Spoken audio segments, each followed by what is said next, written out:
Hi everyone, we're doing a takeover of Let's Talk Money with Wendy Selebi for one episode only. My name is Mbali, Sigidi, and we are going to be interviewing her at her home. So follow me as I impose on her space today. Hi Mama Wendy! Hey, hi Mbali, welcome to my home. Welcome.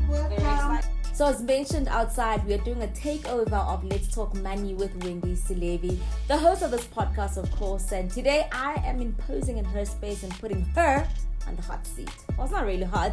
We are building up to her incredible book launch on the 25th of May, which is next month. So very, very excited. Her book is called I Wish Someone Had Told Me. So she's going to tell us all about that. And I'm very, very excited to just walk away with pearls of nuggets when it comes to financial literacy.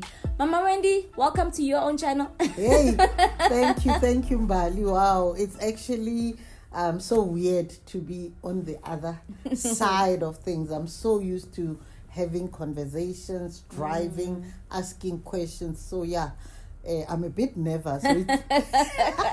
But otherwise, welcome to my home and thank you for being in the driving seat.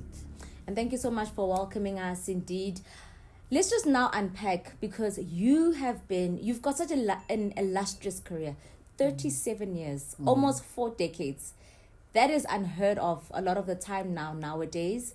So tell us a little bit about what got you into finance in the first place, because I believe you've worked in Nedbank your entire life. Yeah. Yeah, so I mean, a friend, friends could, when they were looking for people, they would say we're looking for people to come and work, and a friend then told us the opportunities. And when I started, by the way, I didn't start at Nedbank per se. When I started working at the Perm Building Society. So I started working Kanakweri building societies. We used to have United, we used to have False Gas, and we used to have the Perm. And that's where I started working my career with the Perm.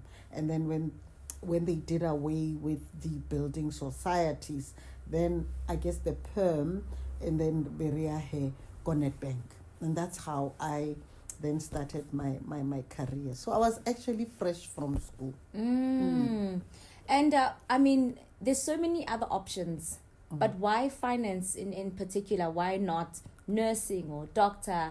But what was this affinity you had with money? I think finance wooed me. I didn't choose finance. Finance chose me.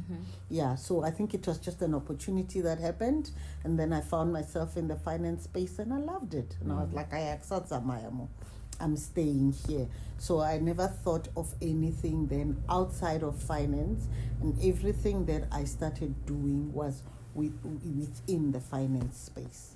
Another thing is that when you also look at specifically the black families, it's like talking about money is like a taboo. We know that we need it, but there's little financial literacy. And why do you think that? Why do we have this gap? And just maybe from your personal experience, how was that for you growing up? Did you have financial literacy taught in your home? And how do we bridge the gap in our families moving forward? Yeah. So, Mbali, our parents brought us up the way that they were brought up. Ne? So if you think about it, chances are they never spoke about finances or money. And in our times, the parents, they didn't want to speak to children about money matters. And like I said, it's because of the way that they grew up and so on. So very few parents, and I don't want to say it's all parents, but very few parents would have money conversations with their children then. Now it's totally different because Kodikolong and everywhere else, financial literacy has come to the fore and everybody's talking about it. So growing up, we didn't have those conversations, but the parents would bring in things that taught us. In their mind, they were teaching us. about financial literacy. For example, I always tell the story of my grandfather, how I lived with my grandfather, go Orlando West, and it was just the two of us. And, whenever we had meals, we would set the table. Then, 1976, 75, we would set the table every day. We'd have a meal, we'd sit down, set the table and sit and have a meal. And every time when we were eating, he would be watching me. And then just before my meal, it'll then he would say, stop, don't eat everything. You must always leave something. So it was his way of teaching me about finances without, being overt about it. My late aunt, they also used to teach us the other side of life, which was a financial education literacy thing, but they didn't articulate it that way. So at school holidays, because where we grew up, we did have, we were comfortable. So I think they were introducing us to the other side of life. So they used to, at the school holidays, put us in a car and ship us to Hammanskraal or Bosplaas. There was no running water.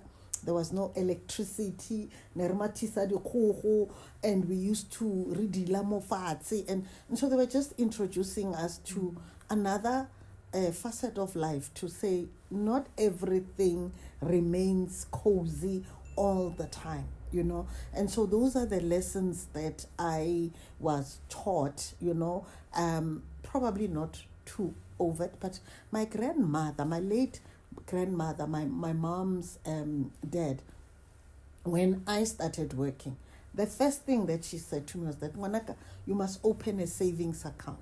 And so that's what I opened when I started working. At least my grandmother, my paternal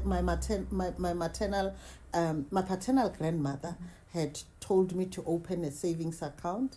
My maternal grandfather had taught me how you must save a little, even though the example nearly kadicho. Sure. So already the foundation was laid with money. And obviously you're talking about your in-laws also. But now coming into your own family, do you now take these lessons and you bring them in? Because obviously you write a book, you take it to the masses. But I'm sure you took those lessons from your family, your paternal parents, your maternal parents, and you bring them into your own home. Tell us about how now that dynamic works. Yeah, so, when I started working at the bank, I didn't have a lot of financial literacy, knowledge, even though I worked in the financial institution. So as soon as I was exposed to the consumer financial education, where we were starting to teach people around basic money principles like budgeting, managing your credit, etc., then I thought, wow, this is awesome. I need to start having these conversations with my kids.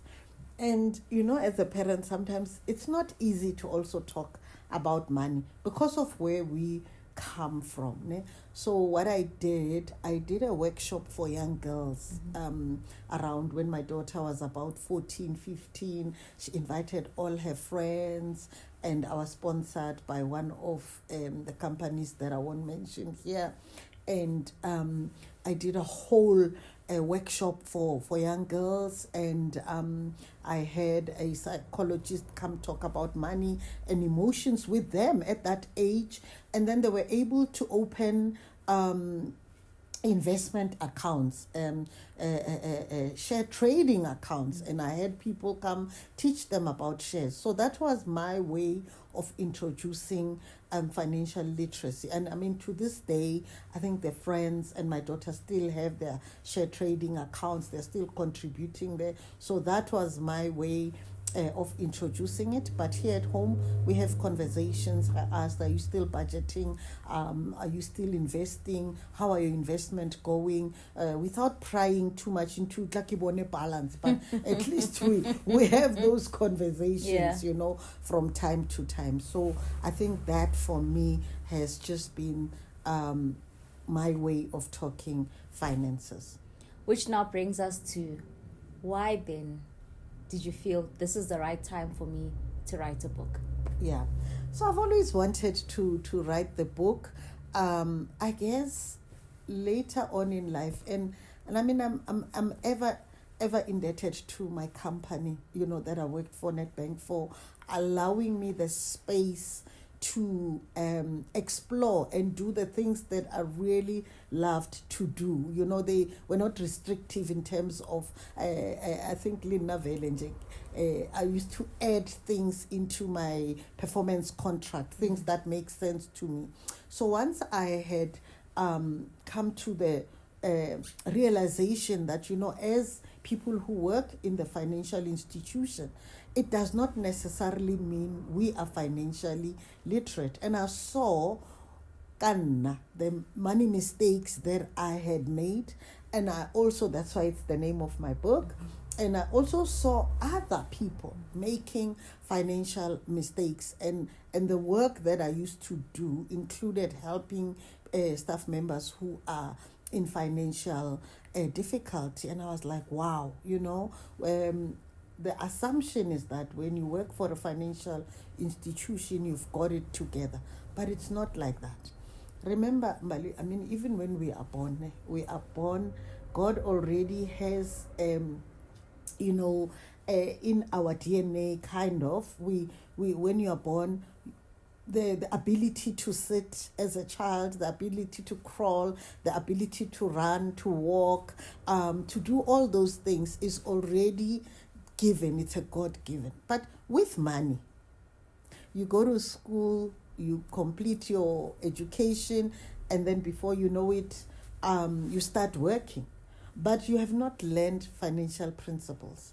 And then you don't know how to manage your finances. Like, you earn it first, and then you learn how to spend it. By then, what are the mistakes? So what this helps those who will read the book, etc., is that before they start work, they will know money management principles. And then when they start work, they can implement them immediately. That's the difference between us and those that will have the, opportunity of going through the book.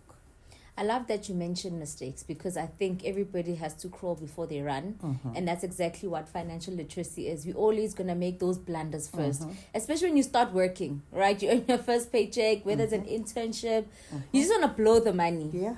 So maybe from you, a personal story of maybe one of the biggest financial mistakes you've made and you've learned, over the years. 37 years, a long time, or even more, There's quite many, actually, and they are all in the book. But give us one. I think one of the money mistakes that I made was because when you work for a financial institution, it then, before the NCA and all of that, it was always easy for you to access credit. Remember, you as staff members, especially working in a financial institution, your home loan will be at prime less 2.5.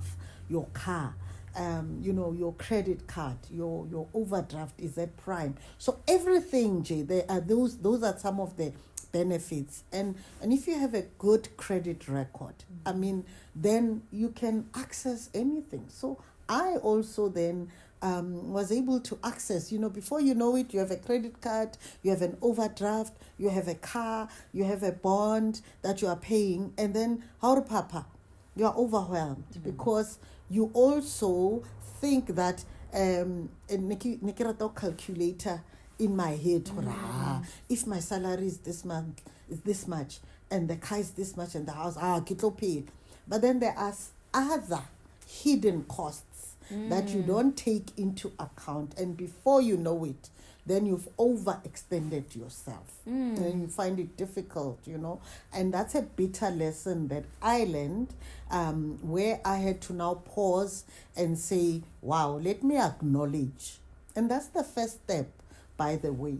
to getting yourself out of any financial challenge, maybe you are over indebted, is to pause and say, wow, I'm in trouble here. Acknowledge where you are, and then start putting a plan in place to get yourself out of the situation that you put yourself in. Because, most of the time we think that when they offer you credit, you will afford it. An offer does not necessarily equal affordability. That is a very important key.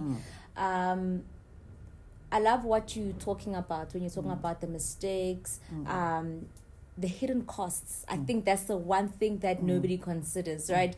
And hidden costs can also come in the form of the added interest and things from the bank, as well as also the family, kids. I don't think sometimes we even calculate some of the things from schools that I needed that we didn't account for that month. Maybe and all these extra things that I needed in between. So how do we now navigate that, Mama Wendy? How do we now set aside this money to make sure that if the geyser bursts, how do I make sure that I have 40,000 ready? How do I save realistically towards that that chunk of money? Yeah. When Mbali, the most important thing, the first and most important thing, is that we need to first know how much money is coming in. Checking the pay slips, they probably calculate their monthly expenses based on their gross income, not with their net. Because 10,500. You start budgeting at 10,500, but you forgot that there's still going to be things like your tax and all of that, and probably your net will be 8,000. So that's important to first know how much money you have. And then the second and most important thing is to sit down and literally write a spending plan, which we call the budget. Now, I can promise you, people who are watching this have heard about the budget so many times, probably even on this podcast, that they are quite annoyed now of hearing it. But the truth of the matter is, this is the foundation. When you build a house, the most important component of that house are the foundations. If the foundations are not solid, the structure that you are building, no matter how beautiful it is, when the storms come, when the winds come, it will not be able to survive. It will fall. It is like that with finances. If you don't get the basics right, your budgeting right, doesn't matter what you're trying to build. It somewhere, somehow, cracks, and then how do you win the wins COVID, all of these interest rates going up, are impacted by what is happening globally, the petrol price and all of that. Those are the winds, those are the storms. Then they attack this beautiful home that you've built, but the foundations were wrong. So your budget is your foundation. And what is a budget? It's really a plan that helps you to manage your unlimited needs with your limited income. Because the income is limited, but the needs dingat. But when you sit and you take, like, I love you have your book here, when you take a book and a pen and you start writing down, then it helps you to say, wow, you're doing well. And honamo your budget, you add everything. Sometimes when we do our budget, we don't add things like if we stock fairly or all of those things. Already Kenya fella, the big ticket items. But the little items are the ones that actually add up and can mess your budget as well. I mean, if you're buying bread every week and milk, that weekend, the vegetables, sometimes we don't factor in those little things. And then you are amazed that you are out of pocket before the month is over. So that is what is most important, is to understand how much you are receiving, and then write down and you know how you're going to spend it. And in that, you also start your investment and savings journey with your budget. So what are some of now the key lessons that when someone is reading your book that you really want them to walk away with? Because I know with finances, it's not just, yes, it's finances personal, but also for someone who's married. Now you've got a spouse as well. There's now this joint money you are building together. You've got a joint bond. You've got all of these joint things. What are some of those key lessons that you want someone to walk away with when they're reading your book? Yeah. So one of the key nuggets or wisdom nuggets that I would like someone reading the book, whether it's a couple or they're single or they're starting out or they have already started out, is that you need to have the why question answered. WHY. Because that is your purpose. So you need to have vision for your finances. And if you have a purpose, purpose is the reason something is done. So you need to know, okay, I'm getting paid. This is how I'm distributing this money. Why am I distributing it this way? What am I trying to achieve? How will I make sure that I have covered all the bases? Everything that I need to look out for has been done. So your purpose is very, very important, because then it leads you to crafting a vision about your finances, a financial vision. People like doing those vision boards. Yes. But a vision board without a financial plan is just not going to take you very far. So then you are able to set goals. And when you set the goals, because you already know how much you are getting in and how much you are spending, you are able to set realistic goals, and you break them into short, medium, and long-term goals. Because the idea here is to pace yourself, because all of us come from different contexts, different family lives. Our responsibilities are not the same. So you pace yourself.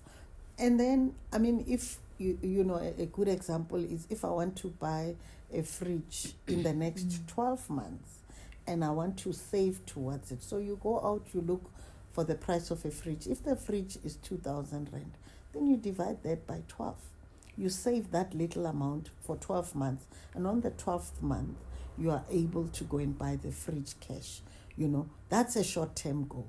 And then a medium-term goal, probably you want to buy a car and you want to put in a good deposit or whatever it is. It's maybe you want to buy it in 3 years. So even your investment plan is linked to the goal that you are trying to achieve. And if you want to buy a house later, you can put it in maybe as a 3 to 5 year plan. And then the longest long term that you need to invest for from day one is your retirement. Sure. Many people leave retirement too much later. When should they start, Mama Wendy? The first day you walk into your job, the first job that you do, the first day you set your foot in there, just know that your retirement is nearer. So you start investing towards that on that day. Then you've got it covered. Sure. One last question, Mama Wendy, before we wrap. How do we detach emotions out of money? And I think, especially our community, I think we have a very emotional attachment to money. How do we become very logical and able to set boundaries with finances, to say no when we know, okay, this money, this last 100 rand is to take me to my payday. It's calculated. How do you set boundaries and how do we detach ourselves emotionally from money? Yeah. So, you can't really detach yourself emotionally from money, because creating wealth is an emotional thing, because you put in positive emotions. You know, you are driven, you've got courage, you are determined, you want to achieve this, so you've got this drive, and the emotions are how they think more. So the issue here is to make sure that everything that you are doing is positive emotions towards achieving your goals, ne? And you know, it's easy when if you've already crafted your financial plan, which includes the budget that I spoke about, your savings, your investment, your retirement, if that is in place, it becomes very easy for you to be able to be focused on your goals. So you don't entertain anything else that is outside of that. But I think what's also important, that's in the book as well, is that you've got to know yourself where money is concerned. Your money relationship is very, very key. When you see money, what do you do? You know, what does money then get you to do? Spend money to impress people? When you have money, do you hoard it? Or are you the kind of person like I am, that likes to help people to the detriment of your family and your children? So once you know your money personality, you make sure when you are doing your monthly budgets and so on, you also make sure that you invest and save. You start with your family, you start with yourself, and then you can look at other people. And boundaries are important. You have to set healthy boundaries, to say this far and no far. And I think you set them for yourself first. I am not going to overspend. I'm going to go this far. Sticking to, because it's something else to write the budget, the spending plan. It's another to stick to it and to implement it. So I think what's critical is that after you've done that, you also go back, and check whether you did stick to it. And I think finally what I'd like to say is that I prefer, and I would recommend that rather when you deal with money, don't use the emotions or the heart. Use the head. Yeah, because then you are thinking, you are logical, you are these shoes. I want these shoes. These shoes. It's like your life will end if you don't get these shoes. But when you think about it, and when you are looking at your situation, you realize, I can survive. I don't have to buy those shoes. So let's make sure that we use the head and not the heart when it comes to money. I thought you were about to say the head and not the tail. Wendy, thank you so much. Congratulations, firstly, on writing your first book. Thank you. And no doubt that this is the wisdom and the nuggets and the pearls that we so need, especially in our communities. I think I speak for myself. As young married couples, we definitely need this kind of wisdom and experience. So thank you so much. Her book launch is on the 25th of May. So make sure you like, share, subscribe to this channel. I'm doing her job, and she's going to make announcements as to where it is. So make sure that you follow all that information and be there and get yourself a copy of this incredible book. I wish someone had told me. Yeah. You can wrap it up for us, Mom Wendy. Well, please buy my book. I think there's so many money wisdom nuggets that you will take, that you can implement and turn your financial journey around so that you can achieve those auspicious goals that you have as a couple, as an individual, and as a family.